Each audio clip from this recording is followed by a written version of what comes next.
Public times. नमस्कार, मैं संध्या। बिहार की खास खबरों में आपका स्वागत है। तो चलिए अब जानते हैं बिहार की खास खबर को। आने वाले वर्षों में हमारे देश की अर्थव्यवस्था 8% की दर से बढ़ेगी। IMF अंतर्राष्ट्रीय मुद्रा कोष इसे 5 से 6.5% बताता है, लेकिन मुझे पूरी उम्मीद है कि अर्थव्यवस्था 8% की दर से बढ़ेगी। उक्त बातें नीति आयोग के उपाध्यक्ष राजीव कुमार ने आज कही। राजीव कुमार ने कहा कि वित्तीय वर्ष 2021 से 22 में हमारी अर्थव्यवस्था कम से कम 10% की दर से बढ़ेगी। जो लोग यह दावा कर रहे हैं कि यह 9.5% या उससे कम होगा, वे गलत है। पटना हाईकोर्ट ने राज्य के प्राथमिक स्कूलों में हेडमास्टर के पद पर भर्ती के लिए निर्धारित शर्तों को लागू किए जाने को लेकर दायर लोकहित याचिका पर सुनवाई करते हुए राज्य सरकार निर्देश दिया है कि वह इस मामले में 4 सप्ताह में विस्तृत हलफनामा दायर करे। इसके साथ ही खंडपीठ ने कहा कि इस बीच हेडमास्टर के पद पर नियुक्ति के लिए परीक्षा नहीं ली जाए। चीफ जस्टिस संजय करोल व जस्टिस PB बजंत्री के खंडपीठ ने TET उत्तीर्ण नियोजक शिक्षक संघ गोपगुट की लोकहित याचिका पर सुनवाई करते हुए यह निर्देश दिया। साइबर ठगों ने एक नया कारनामा किया है। पहले मोबाइल नंबर बंद करवाया, फिर उस शख्स के नाम पर ATM रिसीव किया और इसके बाद ATM से 12.24 लाख रुपए की निकासी कर ली। यही नहीं, साइबर शातिरों ने डॉक्टर राजीव के नाम पर उनके FD से 8.5 लाख का लोन भी उठा लिया और उसे किसी दूसरे खाते में ट्रांजैक्शन कर लिया। इस बात की जानकारी तब हुई जब वह बीते शनिवार को देर शाम 7 बजे बेऊर जेल से छूट अपने घर पहुंचे। दरअसल जिम ट्रेनर पर जानलेवा हमला मामले में डॉक्टर राजीव बेऊर जेल में बंद थे। सोमवार को बैंक पहुंचने के बाद साइबर ठगों द्वारा निकाली गई रकम की जानकारी मिली। उन्होंने बताया कि अभी तक उस नंबर पर नया सिम इशू कराने का मैसेज आ रहा है। उन्होंने कहा कि इस संबंध में राजीव नगर थाने में आवेदन देने गया, लेकिन आवेदन रिसीव नहीं किया गया है। वहीं थानेदार ने कहा कि अभी इस बात की मुझे जानकारी नहीं है। बक्सर जिले में कूड़ा उठाने के लिए ढंढन की आवाज करते हुए हैंड ट्रॉली आने वाले दिनों में गलियों में नहीं दिखेंगे। इसकी जगह बैटरी चलित वाहन कचरा ढोते दिखेंगे। नगर परिषद ने शहर की सफाई व्यवस्था को दुरुस्त करने के लिए 40 रिक्शा की खरीदारी की है। इससे काफी तेजी से तंग गलियों तक से कचरे का उठाव संभव हो पाएगा। इसमें सूखा और गीला कचरा अलग अलग रखने की व्यवस्था है। इसकी खरीदारी JM पोर्टल से की गई है। दीपावली पर्व के बाद रिक्शा शहर में दौड़ने लगेगी। अभी लगभग 70 हैंड ट्रॉली से नगर से सभी 34 वार्डों में कूड़े का उठाव हो रहा है। इससे वार्डों से कचरा साफ करने में काफी समय लग रहा था। अब आराम से सकरी गलियों में रिक्शा पहुंचकर कचरे का उठाव कर सकेंगे। जमुई जिले के नक्सल प्रभावित सोनो चरका पत्थर थाना अंतर्गत दूधनिया गांव में वर्ष 2016 में एक युवक को घर से निकालकर तिमुहानी पर ले जाकर गोली मारकर हत्या कर दिए जाने के एक सनसनीखेज मामले में ADJ द्वितीय ने 4 लोगों को आजीवन कारावास की सजा सुनाई है। उन्होंने चारों के खिलाफ 20-20 हजार का जुर्माना भी लगाया है। हत्या की धारा 302 में दोषी पाकर यह सजा दूधनिया गांव के ही बिंदु यादव उर्फ विनोद यादव, जीतलाल यादव, सुदामा यादव और राजेश उर्फ राकेश यादव को सुनाई गई है। खगड़िया जिला में धनतेरस पर मंगलवार को खगड़िया बाजार में मंगल रहा। 2 वर्षों से कोरोना को लेकर छाई मंदी की काली छाया हटा और बाजार में तेजी आई।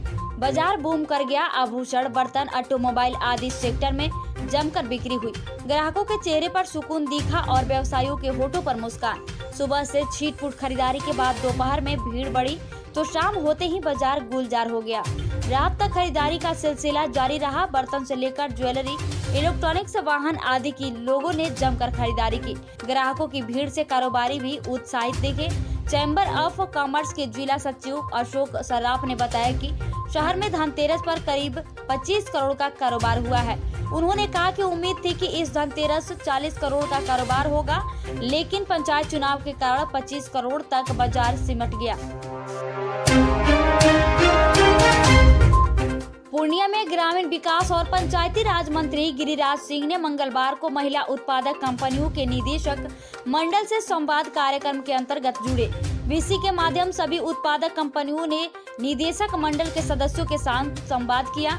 कार्यक्रम के दौरान केंद्रीय ग्रामीण विकास और पंचायती राज मंत्री ने वीसी के माध्यम से जिला अरडैक एग्री प्रोड्यूसर कंपनी लिमिटेड का संचालन जीविका स्वयं सहायता समूह के दीदियों से बात की। अरडैक एग्री प्रोड्यूसर कंपनी लिमिटेड की निदेशक किरण देवी ने बताया कि कंपनी की व्यावसायिक गतिविधियों को संचालित कर रही है। कंपनी मक्का, मखाना और केला का कारोबार करती है। इन गतिविधियों से अधिक मुनाफा हो रहा है। पहले व्यापारी से कम कीमत मिलता था, राशि भी बकाया रहता था। बहुत दिन बाद पैसा मिलता था और व्यापारी वजन भी कम बताते थे। कुशेश्वर स्थान विधानसभा उपचुनाव में जदयू प्रत्याशी अमन भूषण हजारी ने बड़ी जीत हासिल की है। जदयू ने इस सीट पर लगातार तीसरी बार अपना कब्जा बरकरार रखा है। अमन भूषण हजारी ने 12,698 मतों से राजद के प्रत्याशी अमन को कुल 59,882 मत मिले, जबकि राजद प्रत्याशी को 47,184 मत मिले। अमन कुशेश्वर के जदयू के पूर्व विधायक स्वर्गीय शशि भूषण हजारी के पुत्र हैं। मंगलवार को कड़ी सुरक्षा के बीच रामनगर स्थित महिला ITI में सुबह 8 बजे से मतगणना शुरू हुई। मतगणना के लिए 14 टेबल बनाए गए थे। सबसे पहले पोस्टल बैलेट की गिनती हुई। कुल 21 पोस्टल बैलेट में राजद को 8, जदयू को 5 और कांग्रेस को 1 वोट मिला। 7 को रद्द कर दिया गया। धनतेरस पर बाजार में धन की बारिश हुई। सोना, चांदी, 4 पहिया व 2 पहिया वाहनों की बिक्री के सहारे भागलपुर का बाजार गुलजार रहा। इस दौरान लोगों ने सुबह से लेकर देर रात तक जमकर खरीदारी की। बाजार में इतनी अधिक भीड़ थी कि चंद कदम जाने में 10 से 15 मिनट का समय लग रहा था।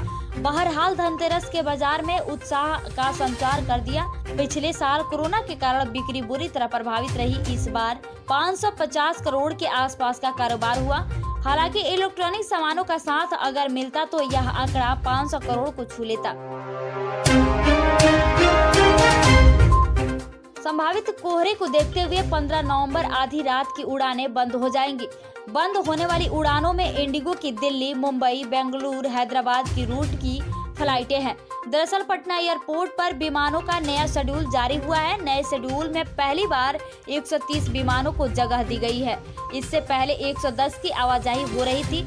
हालांकि नए शेड्यूल में भी 15 नवंबर से केवल 106 जोड़ी विमान ही रहेंगे।